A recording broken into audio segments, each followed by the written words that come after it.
Hello everyone, this is the second video that I'm going to record on Book 1 of Aristotle's Nicomachean Ethics. If you haven't seen the first video on Book 1 of Aristotle's Nicomachean Ethics, go back and watch that one.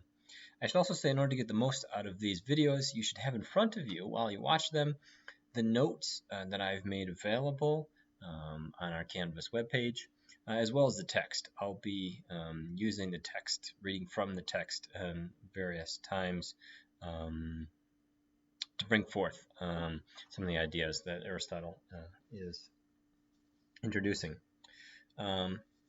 Last time what we talked about is what the Nicomachean Ethics is all about. The Nicomachean Ethics is Aristotle's consideration of perhaps the biggest question that any of us can consider as human beings. What is the goal or purpose of human life? What is it all for? What are we aiming for in all of our actions? What's the one thing that we do everything else for that we don't do for the sake of anything else further? He thinks the easy answer to this question is that happiness is what we're all after. Happiness is the one thing that if we had it, we wouldn't need anything further. The more difficult part of this question is figuring out what happiness is.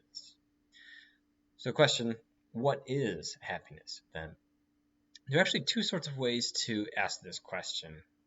One of the ways to ask this question is to ask, in what does happiness consist? And so the way of approaching the question, what is happiness, in this way is to look at what are the key ingredients. So if you're like cooking up some happiness, what do you need? What's the recipe? You need a little bit of this, a little bit of that. How much of which thing, and what things do you need in there? What things should you leave out if you want to cook up the best and most complete happiness? That's one of the ways to ask the question. The other way to ask the question is to think of happiness more holistically, to ask, what does the happy life look like? Maybe you start with an ideal for what happiness looks like in terms of a whole life. So maybe you look at someone else's life that you are sure that you're convinced of, well, they seem very happy, so what does their life look like? Or you can talk about what does the ideal sort of happy life for you look like? When you look forward to your future, what does the ideal life look like? So two ways of asking the question, what is happiness? What are the ingredients and what does happiness consist? And also, holistically, what does the happy life look like? Aristotle wants to answer the question, what is happiness, in both of these ways. Throughout some of the middle books, especially in book 1 and some more in the middle books, he's going to give us a sense of what he thinks are the key ingredients, what he thinks are not the key ingredients. But he's also going to be exploring what sort of life we should be aiming for on sort of the more holistic level. What should our lives look like if we really want to be happy? What does the happiest life look like? So last time we saw that not only did he set up this question, he established that happiness is what we're all after, he also considered some various answers to the question, what is happiness, that have been presented by others, and indeed lived by others, because the best way to see what people really think happiness is how they live their lives, and how they live their lives so as to achieve happiness. We saw him consider various dead ends last time, things that he thinks that should not be the focus of our lives if we want to be happy. Some people focus on these things because they think it'll make them happy, but it actually won't. And so we saw him give objections to all sorts of other answers to what happiness is and what the happy life looks like. But Aristotle thinks that there is one answer to this question, what is happiness? And he thinks that reason can help us figure it out. So what's his strategy? How does he think that we can figure out what the right answer is? And what does he think the right answer is? That's what I want to talk about in this video. I want to start by looking at what goes on in section 7 of book 1, especially what happens in the second half of section 7 of book 1. So if you have your books, I'm going to be going through all of the good stuff that's on page 10 in book 1 of Aristotle's Nicomachean Ethics. So let me read some of it and then walk you through it step by step. So here's what he says. But to say that happiness is the best good is perhaps to say something that is apparently commonplace, and we still need a clearer statement of what it is. Maybe then this would come about if the function of a human being were grasped. For just as for a flute player, a sculptor, every craftsman, and in general for whatever has some function and action, the good, the doing well, seem to lie in the function. The same also seems to hold of a human being, if indeed there is some function that is his. So this signals the beginning of his strategy for how he's going to figure out what happiness is. So far, maybe if we're listing sort of key claims in his argument, he's going to work up to a conclusion about what happiness is. The first claim that he's making is that a thing is happy when it achieves its highest good. There's a sense in which happiness is the highest good of a thing. But I think maybe the more precise way to put it is that something is happy when it achieves its highest good. It's achieving that highest good and its recognition that it achieves its highest good is what happiness consists in. Secondly, you figure out what the highest good of a thing is by determining its function. In other words, what it's for, in a way. And so what he thinks is, in order to figure out what happiness is for human beings, we have to figure out our highest good. In order to figure out our highest good, we have to figure out what the function of a human being is. He thinks that human beings do have a function. We'll see in just a second what he thinks that is and how he goes about figuring out what the human function is. One thing to note is that the sense of function here is not necessarily based on something's being made for a particular purpose. I think that his account of function is neutral with respect to whether something is made. I think you can determine the function of a thing just by focusing on its qualities that it has, however it got those qualities, whether it was created as such or whether it was by accident. So let's keep going. He says, so there are some functions and actions of a carpenter and of a shoemaker, but none at all of a human being. And is he by nature inactive? Or rather, just as of eye, hand, foot, and of each part generally there seems to be some function, may we likewise also posit some function of a human being that is beyond all these? What then could this be? For living is evidently shared with plants as well, but we are looking for what is special. Hence we must set aside the living that consists in nutrition and growth. Next in order is some sort of perceptual living, but this too is evidently shared with horse and ox and every animal. Now notice what he's doing here. All right, so far he's established that a thing is happy when it achieves its highest good. You determine the highest good of a thing by determining its function. How do you determine the function of a thing? Well, notice the way in which he's trying to figure out the function of a human being.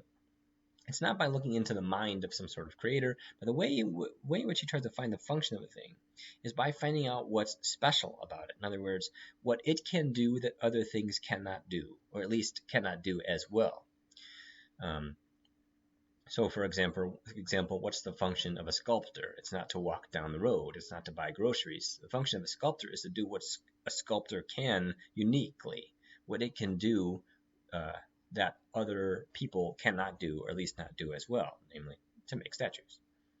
So to look for the function of a human being, then, we have to find out is what is special, what is unique about human beings, what we can do that other things cannot, or that other things cannot do as well as we can. So far what he's established, and once again he's running through his categorization of living things that we got from his De Anima, or On the Soul. He's saying that, well, look, then if you determine what a function of a thing by determining what is special about it, by identifying its unique characteristic capacity, well, that's not going to be nutrition and growth for us, or reproduction. That's not going to be any of the capacities that plants also have. The function, the purpose of human life is not to grow and to eat and to reproduce. No, because that doesn't capture what is special about us. But he also sets aside any activity related to sense perception. And indeed, as we talked about before, right, what's captured by the sense of touch is also the capacity for pleasure or pain. So nothing involving our sense perception of it developing our eyesight or our sense of touch, or even feeling the most amount of pleasure and the least amount of pain, that can't be our function either, because that doesn't capture what's special about us. It doesn't capture our unique characteristic capacity as human beings. Other animals, too, can engage in these sorts of activities. So it can't be our function, not our special function as human beings. So what's left? Well, having read the De Anima, we kind of know what's coming next. We know what Aristotle thinks is unique about human beings. But here's what he says. There remains then some sort of practical living of the part that has reason. And of what has reason, one part has it by dint of obeying reason, the other by dint of actually having it and exercising thought. But living is said of things in two ways, and we must take the one in accord with activity, since it seems to be called living in a fuller sense. If then the function of a human being is activity of the soul in accord with reason, or not without reason, continuing on in the next paragraph, but here what he's established is what the function of a human being is. So once again, a thing is happy when it achieves its highest good. A thing's highest good is achieved by identifying its function. And the function is identified by identifying the thing's unique characteristic capacity or capacities. And for human beings, this is not self-nutrition, growth, reproduction. It's not sensation or pleasure or movement. What's unique about us, and so what our function consists in, is using our reason, because we are uniquely capable of reasoning in a very special way. We are uniquely capable of understanding universal concepts in a way that other creatures are not. And so what Aristotle's established is that's got to be our function then, and if that's our function, that's our highest good. And if that's our highest good, that's principally what our happiness consists in.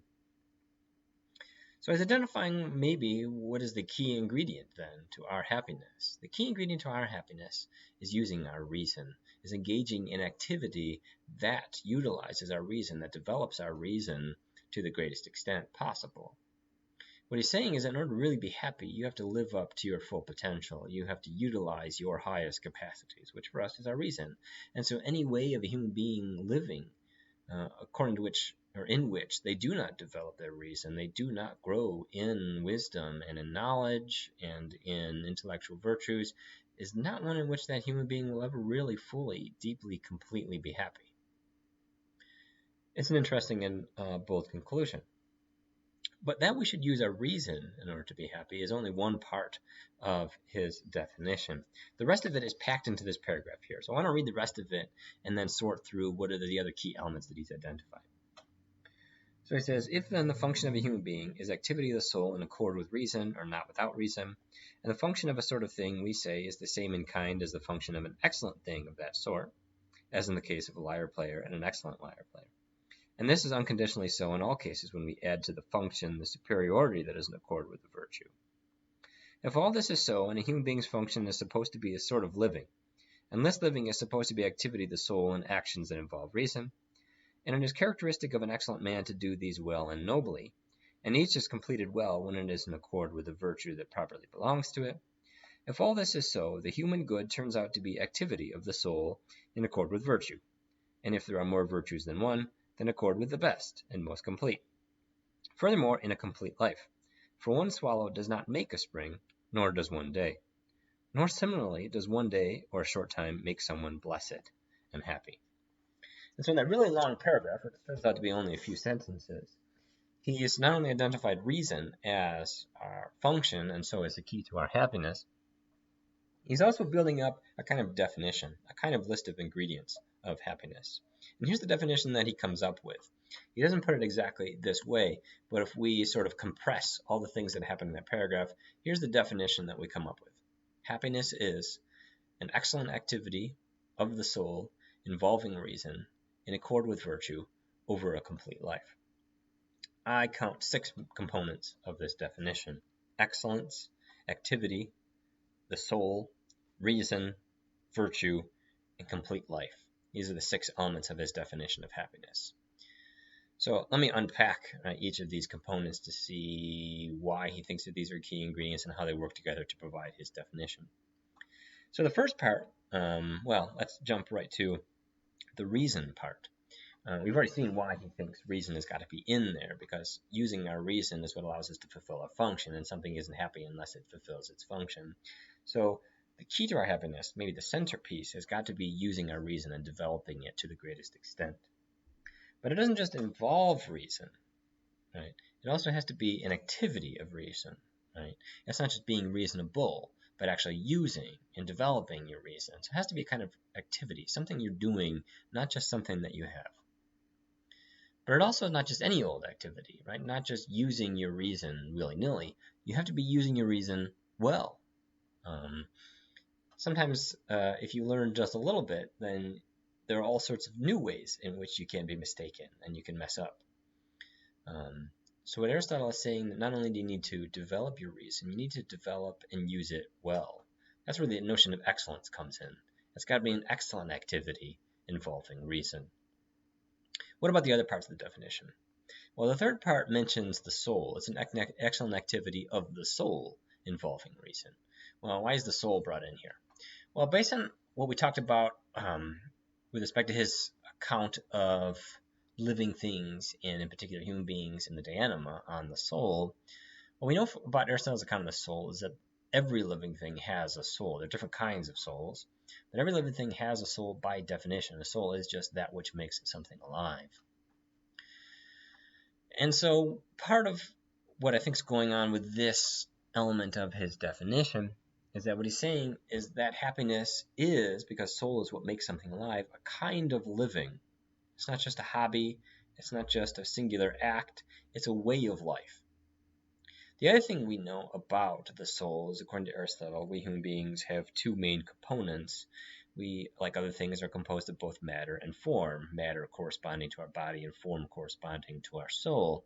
And so because we are composed of both body and soul, he thinks that in order to really be happy, you've got to incorporate all of your elements, both your body and your soul, both your matter and your form. And so what he's also emphasizing here is that it's not just something involving the body, but you've also got to integrate the soul. You've got to take care of your soul. It's got to involve the soul if you're really going to be living up to your full potential and being truly happy. So there's excellent activity of the soul involving reason. Two more parts: in accord with virtue and over a complete life. Well, what's the notion of virtue here? What's the relevance of virtue? Well, the most basic definition of virtue that Aristotle gives, we'll find this in Book 2, is that a virtue is any good quality of a thing that helps it to perform its function well. So we can talk about the virtues of anything by specifying its function. So we can talk about the virtues of, I think I used this example in class, of a good steak knife, right? So you got a good steak knife, and what's a steak knife for? Well, cutting steak. And in order to do that well, it's going to have various virtues, very good qualities. It's going to have to be sharp. It's going to have to be durable. It's going to have to not rust. It's going to have to clean well. And so we can describe the good qualities that a steak knife would have to have in order to serve its function, in order to fulfill its function. Aristotle thinks likewise with human beings, though our good qualities are going to be slightly different than the good qualities that make a good steak knife. He thinks that there are various good qualities that we will need to have in order to live up to our natures as the kinds of things that we are, in order to fill our specific functions. And he'll spend Book 2, Book 3, Book 4, and in a sense Book 5, and Book 6 talking about these particular qualities that he thinks we would need to have in order to fulfill our function well. And so part of what we already got here, right? So reason is the key to happiness. And you have to be doing something, and it's an activity of the soul. But in order to be happy, Aristotle is saying, is you also have to be a certain sort of person. You have to have the right sorts of qualities. What about the last component? Over a complete life. What he's suggesting here is, once again, that happiness is not a hobby. It's not something you do just once. Whether you're happy is not something that you can judge just on a particular instance. Happiness isn't something that happens on a Tuesday afternoon or at a particular period during your life. He thinks that happiness is something you measure over the whole of your life. He has this famous or maybe infamous line from Book 1 where he says, call no man happy until he is dead. He's not suggesting that death is great and that we should look forward to it. What he is suggesting is that we're only in a position to judge whether someone was happy when we get the whole picture of their lives in view. You're not really able to judge whether someone lived a happy life until you can see the whole thing. Happiness is a measure of your whole life, according to Aristotle. And so putting all these pieces together, we get happiness is an excellent activity of the soul involving reason, in accord with virtue, over a complete life. Maybe the two most important components are reason and virtue. We'll spend more time talking about reason, even though he's emphasized his part here. He's going to talk more about reason in Book 10. Virtue, he's going to spend a lot more time talking about that in Book 2, and a lot of the middle books as well, when he goes into particular virtues. But also he's going to talk about the importance of virtue in book 10 as well. So looking at this definition, we should take a step back and see what kind of conception of happiness he must have in order for this definition to make sense. So I want to talk about two general conceptions of what sort of thing happiness is that we'll find maybe in our world today. The first is a conception of happiness as a sort of subjective feeling. I think most of us have this idea of happiness in mind when we think about what happiness is. We think of it as an internal sense of joy or satisfaction or contentment. It's about how we feel on the inside. No one can say whether or not we have it better than we can. Aristotle thinks that that's not happiness in the most important sense. That's not what we really think is the ultimate goal or end of life. We don't just want to feel a particular way.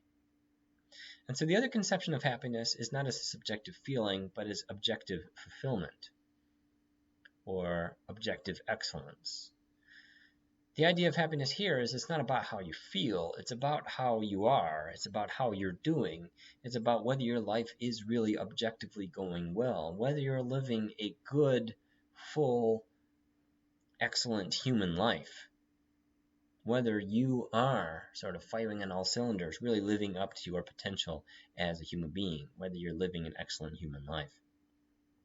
And Aristotle thinks that's the conception of happiness that we really sort of want, and that's the one that he's trying to define and trying to get make more sense of in the Nicomachean Ethics. It's not just about how you feel. It's about how you are. It's about how you're doing. You don't just want to feel like things are going well. You want things to be actually going well. You don't just want to feel like you're living a good life. You want to actually be living a good life. And so what Aristotle is emphasizing here is that happiness is not about how you feel. It's about how you are. It's about how you're doing. It's about whether you really are objectively living up to your full potential as a human being.